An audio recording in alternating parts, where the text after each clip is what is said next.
Summer வந்துட்டாலே ஏசியும் இன்னொன்னு மிக முக்கியமாக நமக்கு ரொம்ப பிடிக்கும். அதாவது ஐஸ்கிரீம். ஸோ இந்த ஐஸ்கிரீம் செக்டர்ல சில கம்பெனிகள் இருக்காங்க.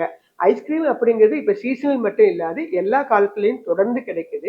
ஸோ இந்த ஐஸ்கிரீம் துறையில இருக்கக்கூடிய சில கம்பெனிகள் அடுத்த 10 வருஷத்துல கிட்டத்தட்ட 90,000 கோடிக்கான வளர்ச்சியை கொண்டிருக்கின்றன. அப்படிப்பட்ட ஐஸ்கிரீம் துறையில இருக்கக்கூடிய சில கம்பெனிகளை தான் நம்ம இந்த பதிவுல பார்க்க போறோம். இதுல ஃபர்ஸ்ட் ஒன் வாடிலால் இண்டஸ்ட்ரி.